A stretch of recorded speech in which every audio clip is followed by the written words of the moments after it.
Mommy. Welcome to Nighty Night Stories. Today, we're going to hear a wonderful bedtime story. Are you ready? Let's get started.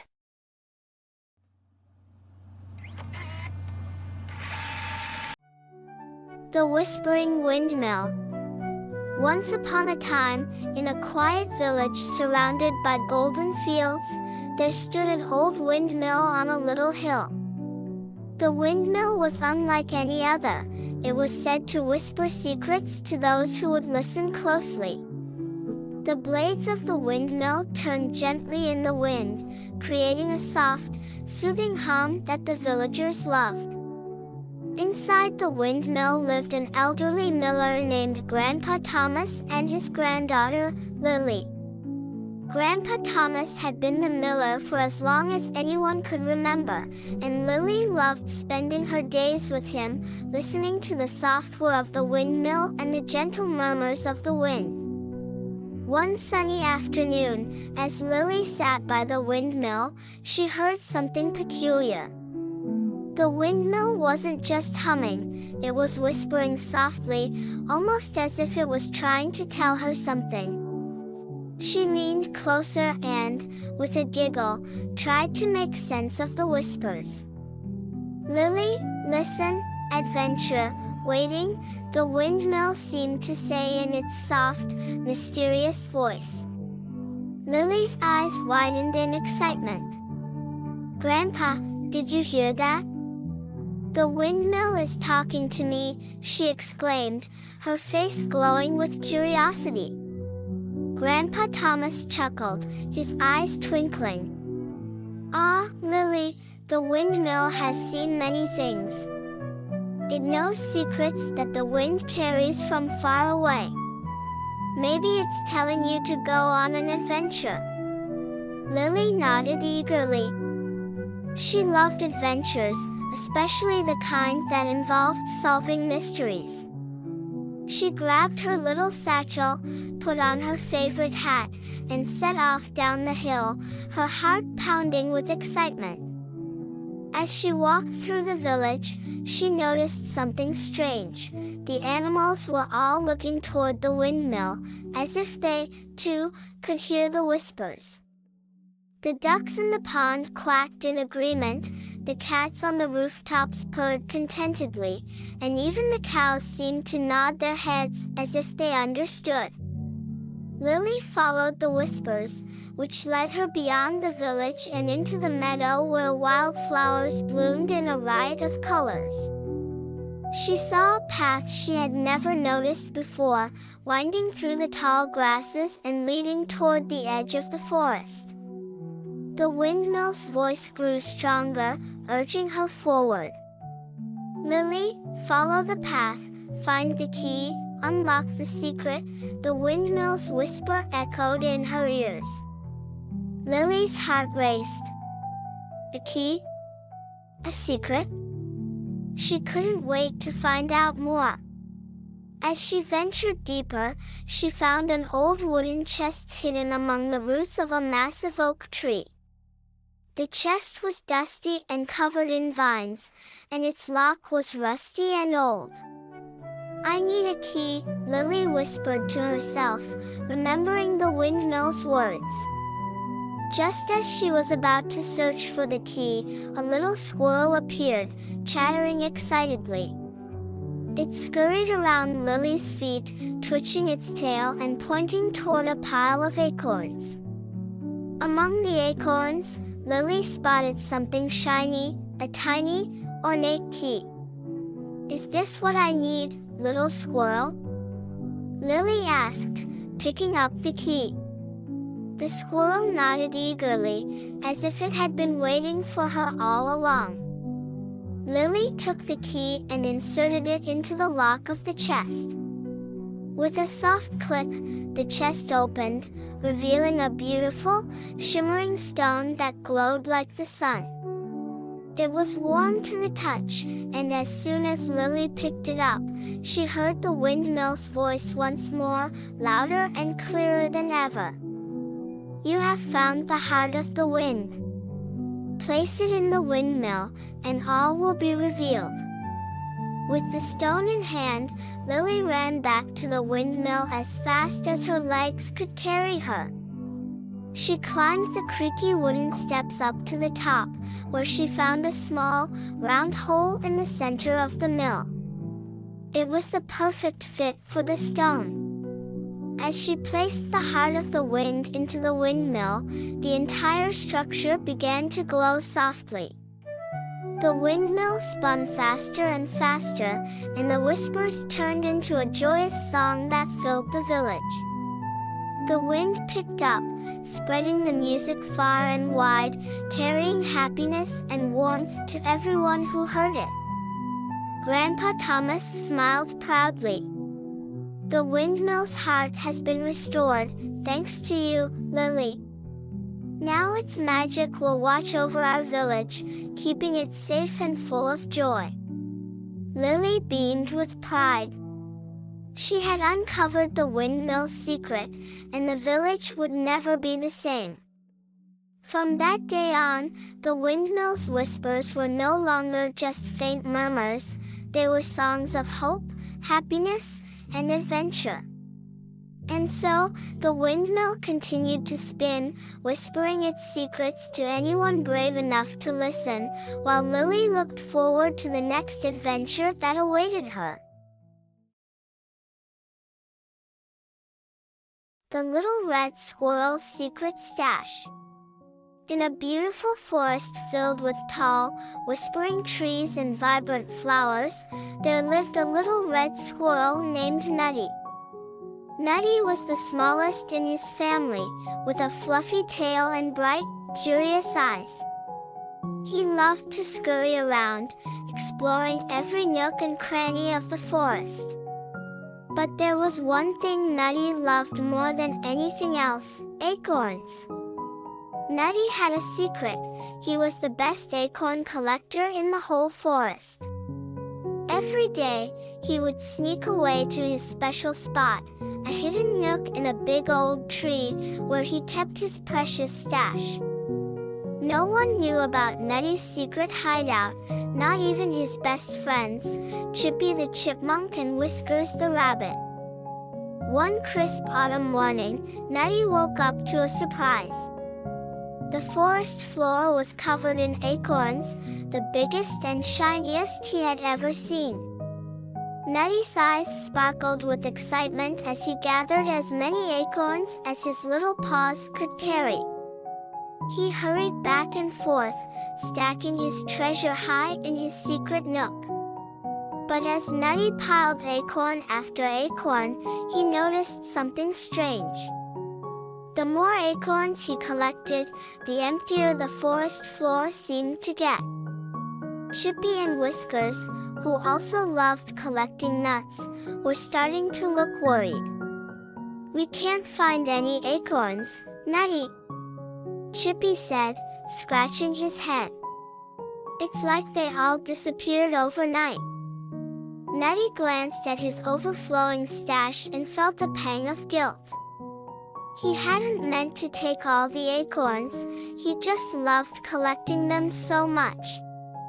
But now, his friends didn't have any. Nighty knew he had to do something. Later that day, Nighty overheard his friends talking near a big oak tree. "Winter's coming, and without enough food, it's going to be tough," Whiskers said, her long ears drooping. Nighty's heart sank. He loved his stash, but he loved his friends even more. He scampered back to his hideout, took a deep breath, and decided to share his secret. With a twitch of his tail, Nighty dashed out and called his friends together. I have something to show you," Nighty stammered, leading them to his secret nook.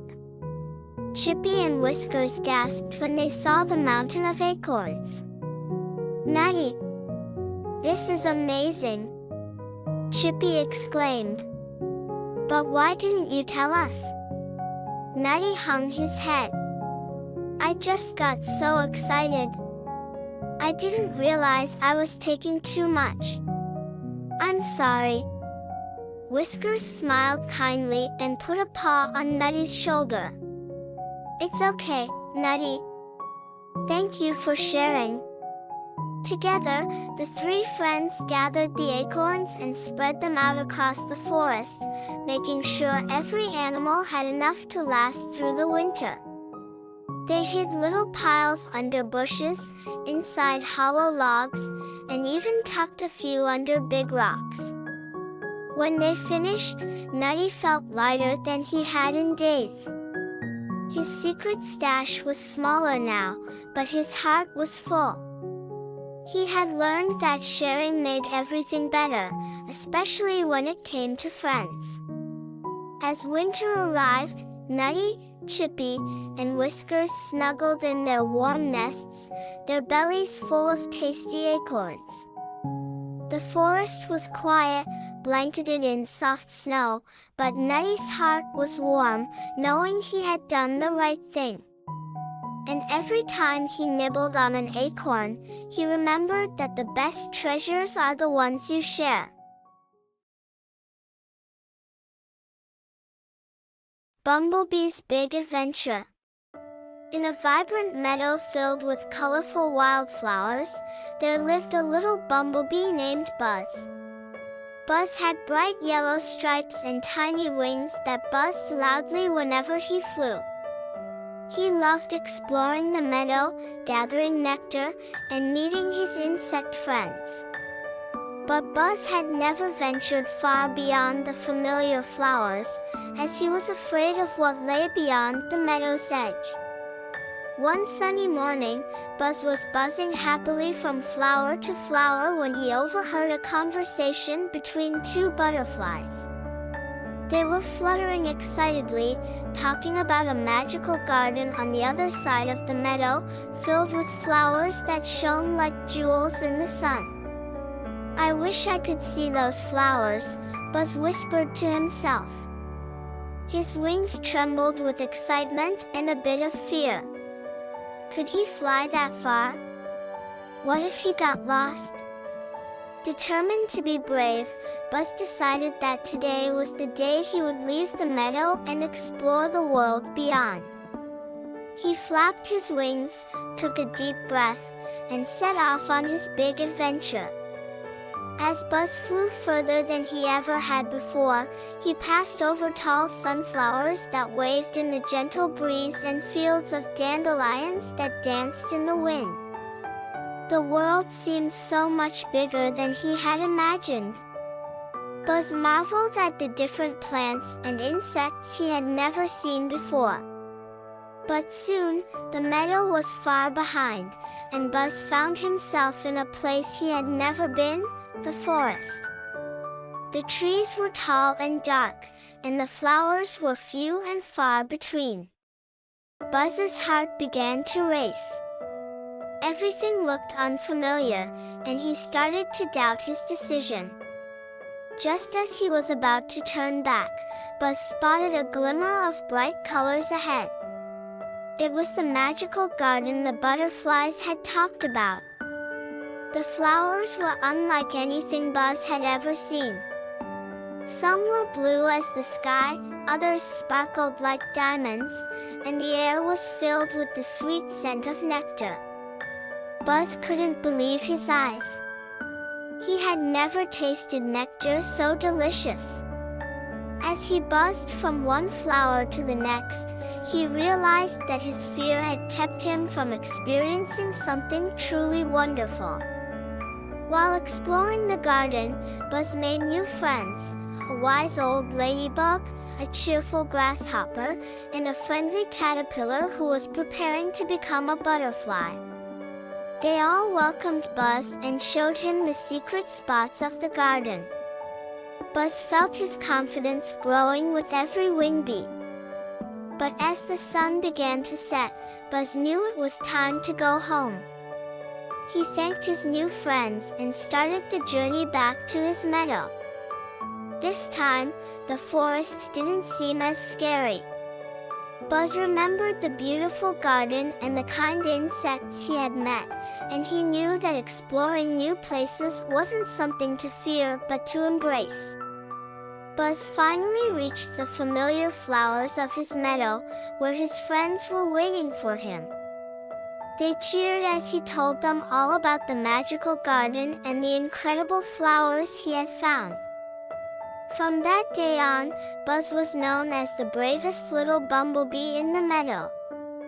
He still loved his home, but now he knew that there was a whole world waiting to be explored just beyond the flowers he knew so well.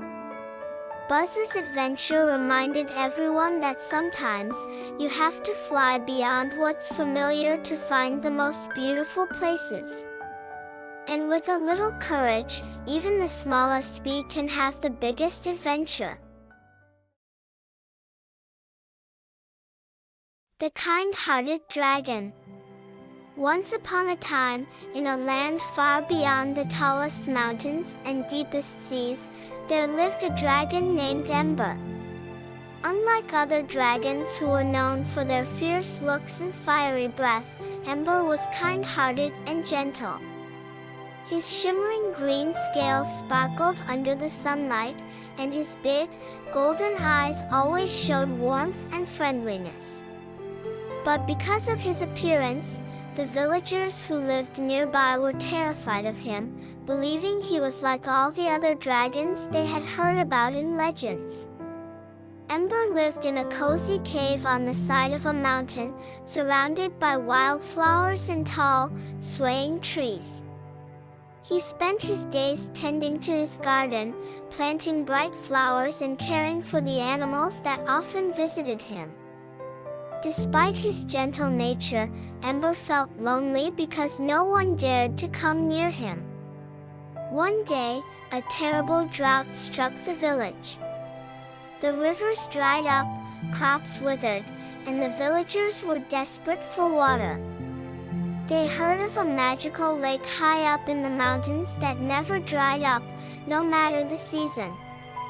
However, to reach it, they had to pass through Ember's territory, and fear kept them away. One brave girl named Lily decided that something had to be done.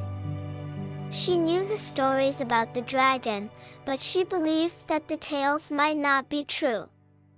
With a heart full of courage, she packed her bag with some snacks and a small, tattered map and set off on a journey to find Ember's cave. As Lily climbed the steep mountain path, she finally reached the dragon's home.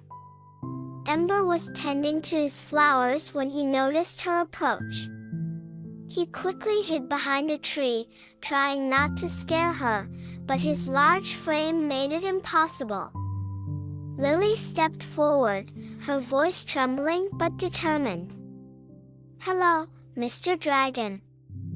My name is Lily, and our village needs your help. We have no water, and we heard there's a lake near here. Could you guide us?" Ember was surprised. No one had ever asked him for help before. He stepped out, smiling gently. "Hello, little one. My name is Ember. I'd be happy to help you. The lake is not far, and I'll gladly show you the way." Lily was relieved. She knew she was right about Ember's kind heart. As they walked, Ember told her about his love for gardening and all the animals he took care of. Lily realized that the dragon was nothing like the stories told in the village. Soon, they reached the magical lake, shimmering and full of the clearest water Lily had ever seen. "Wow!" Lily exclaimed. "Thank you, Ember. You've saved our village." Ember smiled, pleased to finally be able to help. "You're very welcome, Lily. I'm glad I could do something good." Lily filled her bottles and hurried back to the village to share the news. The villagers were skeptical at first, but when they saw the fresh, cool water, they were overjoyed. One by one, they gathered their courage and followed Lily to Ember's cave. Ember greeted them all warmly, helping each family fill their jugs and bottles. Over time, the villagers began to see the dragon not as a threat, but as a kind and gentle friend who had only ever wanted to help. They invited Ember to visit the village, where he was welcomed with open arms and cheerful smiles. From that day on, Ember was no longer the lonely dragon of the mountain. He was a beloved member of the village, known for his kindness and his big, gentle heart. And whenever anyone needed help, Ember was always there, ready to lend a claw or a comforting word. The villagers learned that appearances could be deceiving and that even the most unexpected friends could bring the greatest joy. And as for Ember, he finally found the companionship he had always longed for. From then on, the village thrived, with Ember's magical lake providing endless water and his kind spirit filling everyone's hearts with warmth and gratitude. No longer alone, Ember's cave became a beautiful haven of flowers and friendship, a testament to the power of kindness and the courage to look beyond first impressions. The Mischievous Fairy. Once upon a time, in a lush, sun-dappled forest, there lived a mischievous little fairy named Fay. She was no bigger than a butterfly, with wings that sparkled like diamonds in the morning sun.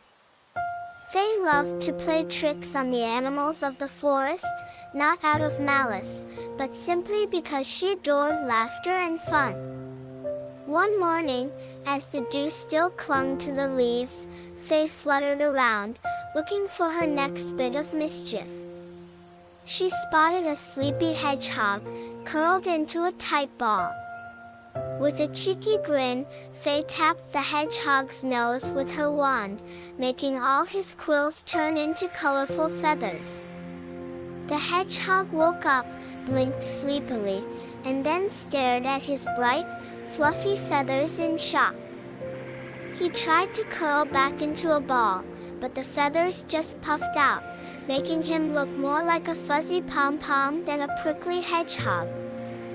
Fay giggled and flew away, leaving the hedgehog to figure out how to manage his new look.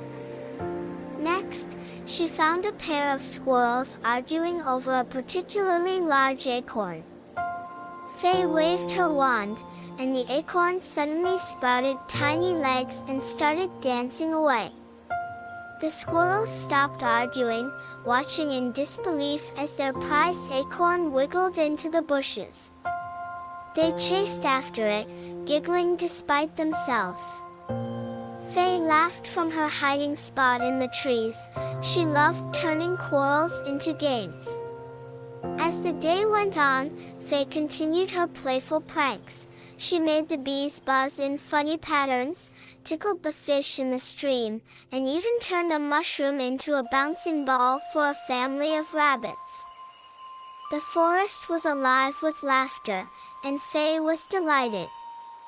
However, as the sun began to set, she noticed something that made her pause. Near the edge of the forest, there was a tiny bird, struggling to fly. Its wing was caught in a tangle of thorny vines, and it looked very frightened. Fay's mischievous smile faded as she fluttered over to help. She gently touched the vines with her wand, and they loosened, freeing the little bird. The bird chirped gratefully, fluttering its wings and taking off into the sky. Fay watched it go, feeling a warmth in her heart that was different from her usual excitement. Fay realized that while her pranks brought laughter, there was something even more special about helping others. As the moon rose, she decided to use her magic in a new way, bringing joy without causing trouble. She fluttered through the forest, sprinkling her fairy dust on the flowers, making them glow softly in the moonlight. She helped the hedgehog shed his feathers and return to his spiky self and guided the squirrels back to their now still acorn. The forest creatures, though wary of her tricks, began to appreciate her gentle side. As the stars twinkled above, Faye settled onto a leaf and watched the peaceful scene below. The forest was calm, bathed in the soft glow of her magic, and for the first time, Faye felt truly content. She realized that being kind could be just as fun as being mischievous, and sometimes even more magical. And so, Faye continued to play, but with a heart full of kindness and a promise to always bring joy in the most gentle ways. The brave little parrot.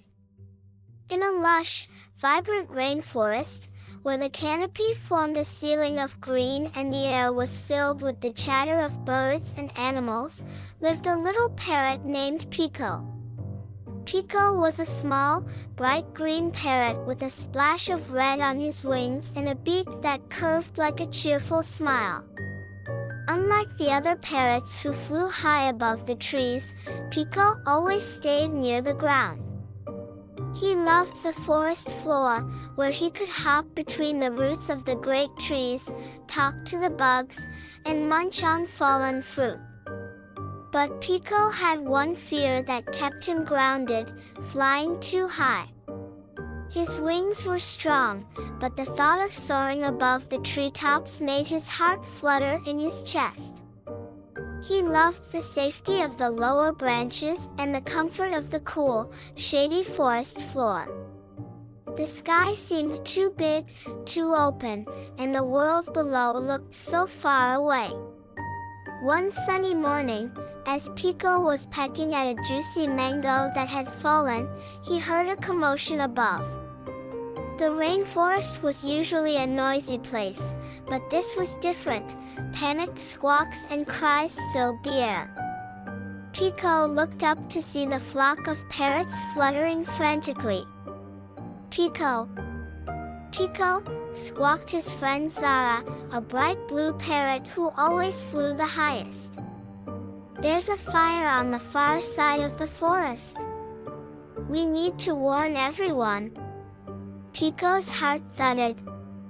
A fire? The rainforest was a green paradise, but it could turn dangerous in the blink of an eye if the dry season brought flames. "We have to warn the animals on the other side of the forest," Zara continued, circling above. "They don't know it's coming, and they won't see the smoke until it's too late." Pico looked up at the towering trees, the sky beyond them bright and open. This was it. If he wanted to help, he'd have to fly high. Higher than he'd ever dared before. I can't fly that high," Pico stammered, his wings twitching nervously. Zara swooped down and perched next to him. "Pico, you're the fastest parrot I know. We need you. The animals need you." Pico took a deep breath. He looked around at the forest he loved, at the animals who called it home. If he didn't face his fear, his friends could be in real danger. Pico flapped his wings once, twice, and then he launched himself into the air. Higher and higher he flew, past the lower branches, past the vines, and into the sky. The wind rushed past his feathers, and the ground below became a patchwork of green. Pico felt the thrill of flight, the rush of the wind, and the power in his wings. As he soared, he saw the smoke rising in the distance, a dark cloud against the blue sky. Pico's heart pounded, but he pushed on, flying faster than he ever had before. He zipped past treetops, calling out to every animal he saw. "Fire! There's a fire coming! Head to the river, he squawked, his voice loud and clear.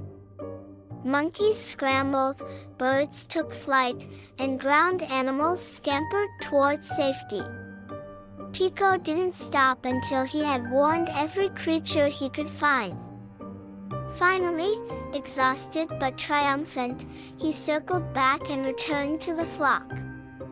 The animals were safe, gathered near the river, away from the danger. Zara fluttered down beside him, her feathers ruffled but her eyes bright with pride. "You did it, Pico. You flew higher than any of us, and you saved the day." Pico smiled, his chest puffed with pride. "I guess I did," he said, feeling the joy of his achievement. The sky wasn't so scary after all, it was full of possibilities. From that day on, Pico flew high with the rest of the flock, no longer afraid of the sky. He knew now that sometimes, being brave meant flying out of your comfort zone, and that made every adventure even sweeter. And as Pico soared above the treetops, he knew that no matter how high he flew, the forest would always be his home. The Sleepy Forest Owl. In the heart of the ancient woods, deep among towering trees and moss-covered rocks, lived a wise old owl named Oliver. Oliver was not just any owl, he was the guardian of the forest, known for his keen eyesight and wisdom that stretched far beyond his years. He had spent many nights guiding lost creatures, solving woodland disputes, and watching over the quiet forest as its silent protector. But lately, Oliver had a problem, a big, feathery problem. He couldn't stay awake at night anymore. His eyes would droop, and his wings would feel heavy. No matter how much he tried, sleep would creep up on him. The forest creatures began to notice. The mischievous squirrels got bolder, snatching acorns that weren't theirs. The foxes played louder games, knowing Oliver wouldn't be there to hush them. Even the gentle deer were worried, for they counted on Oliver to watch over them. One afternoon, Oliver perched on his favorite branch, trying to nap away his drowsiness. Suddenly, a soft, fluttering noise interrupted him. It was Luna, a small, curious bat who often flew through the forest at dusk. "Oliver, are you okay?" Luna asked, landing softly beside him. "Oh, Luna," sighed Oliver, blinking sleepily. "I'm just so tired. I can't stay awake at night, and the forest needs me." Luna thought for a moment, her little eyes sparkling with an idea. "Why don't we find the source of your tiredness? There must be something we can do." Encouraged by Luna's determination, Oliver decided to follow her lead. They visited the wise old rabbit, who knew about herbs and remedies, hoping he might have a solution. "Ah, Oliver," said the rabbit, adjusting his tiny spectacles. "I've seen this before. It's the moonflower's doing." "The moonflower?" Oliver asked, puzzled. "Yes," the rabbit explained. "The moonflower blooms once every 100 years, and its pollen brings deep, dreamlike sleep to whoever inhales it. It's beautiful but can make even the wisest of owls sleepy." Oliver remembered seeing a strange, glowing flower near his nest not long ago. It must have been the moonflower. Determined to stay awake, he and Luna set off to find the flower and figure out how to stop its sleepy magic. When they reached the moonflower, it was even more magnificent than Oliver remembered. Its petals shimmered like moonlight, and a gentle, sweet fragrance filled the air. Oliver could feel his eyelids drooping just being near it. Luna had an idea. "We can't destroy such a rare flower, but maybe we can move it far from your nest."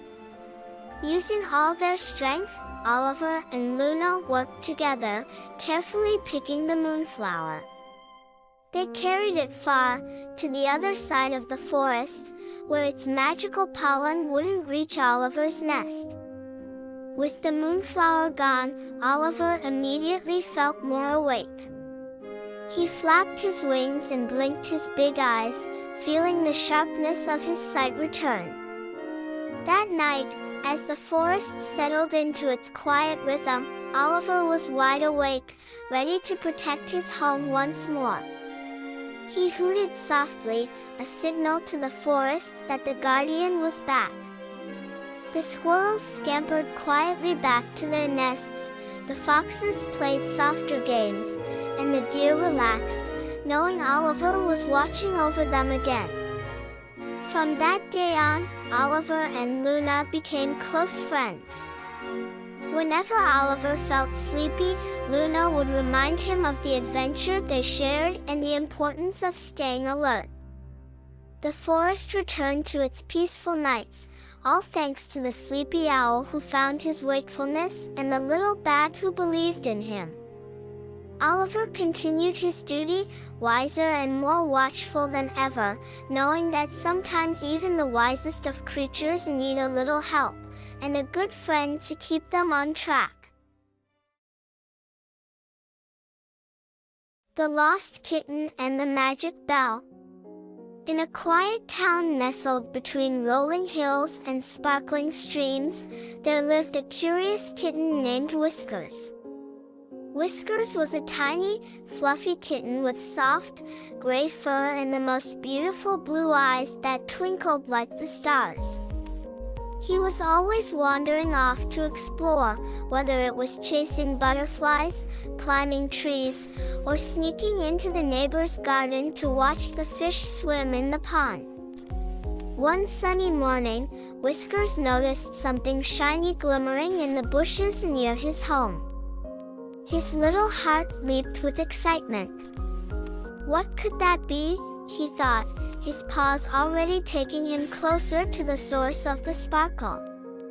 Nestled among the leaves was a tiny, silver bell with intricate engravings of stars and moons. It was beautiful and seemed almost magical. Whiskers nudged the bell with his nose, and it let out a soft, melodious chime that echoed like a whisper. Suddenly, the world around him shimmered with a faint glow, and he felt a gentle breeze swirl around him, carrying a faint, sweet scent of flowers. The bell was no ordinary bell, it was magical. As Whiskers continued to play with the bell, he realized that every time it rang, something extraordinary happened. The flowers would bloom brighter, the birds would sing sweeter, and even the clouds seemed to dance across the sky. Whiskers couldn't help but feel like the luckiest kitten in the world. But as the day wore on, Whiskers realized he had wandered far from home. The once familiar streets looked strange, and his little paws began to ache. He tried to retrace his steps, but everything seemed different. He was lost. Whiskers sat down under a large oak tree, his eyes filled with worry. He rang the bell softly, hoping it would guide him back. But instead of leading him home, the bell's chime brought forth a gentle, glowing fox. The fox had shimmering orange fur and kind, knowing eyes. "Hello, little one," said the fox in a voice that was warm and gentle. "I see you have found the magic bell. It can show you wonderful things, but it cannot find your way home.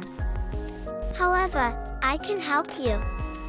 Whiskers looked up at the fox with hopeful eyes. "Will you really help me?" he meowed softly. Of course, the fox smiled.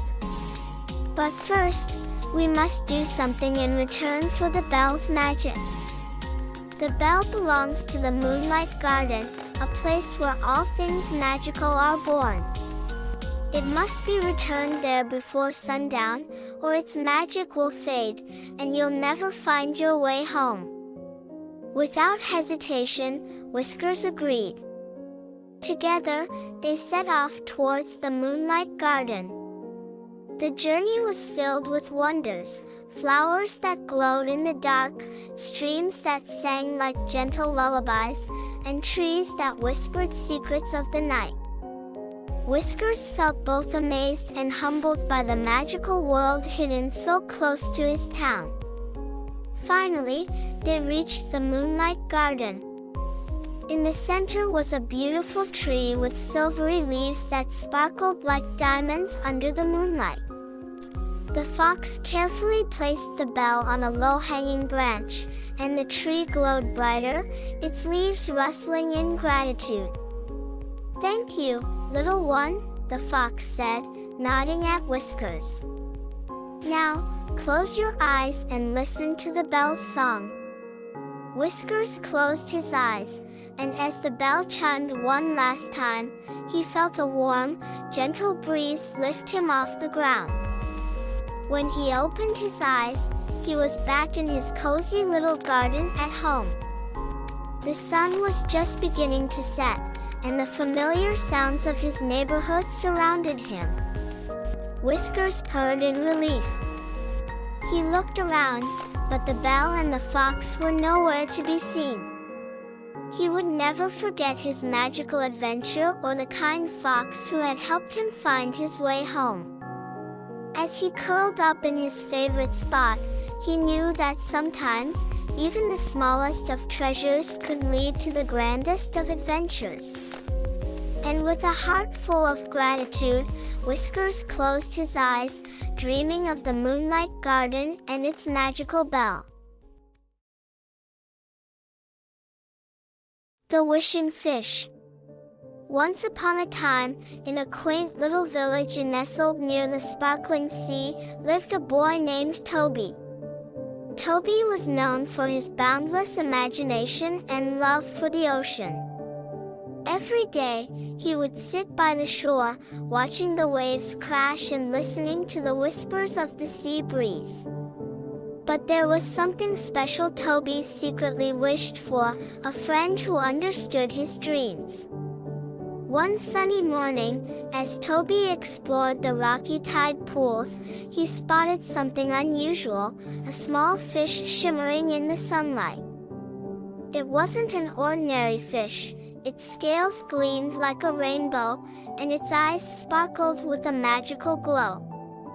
Toby gently scooped the fish up, placing it in a small bucket filled with seawater. To his amazement, the fish began to speak. "Thank you for rescuing me, kind boy," the fish said in a soft, melodic voice. "I am the Wishing Fish, and I can grant you 3 wishes for your kindness."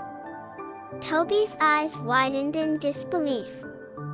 "3 wishes?" he asked, excitement bubbling up inside him. "Anything I want?" The Wishing Fish nodded. "But be wise, for once your wishes are made, they cannot be undone." Toby thought carefully about his first wish. "I wish for a beautiful garden filled with flowers of every color," he said, imagining a place where he could play and dream. With a flick of its tail, the Wishing Fish granted his wish. Suddenly, the barren backyard behind Toby's house transformed into a breathtaking garden. Roses, daisies, tulips, and sunflowers bloomed in a dazzling array of colors, filling the air with their sweet fragrance. Toby laughed in delight, twirling among the flowers. For his second wish, Toby asked for a magical boat that could sail on the sea without ever sinking.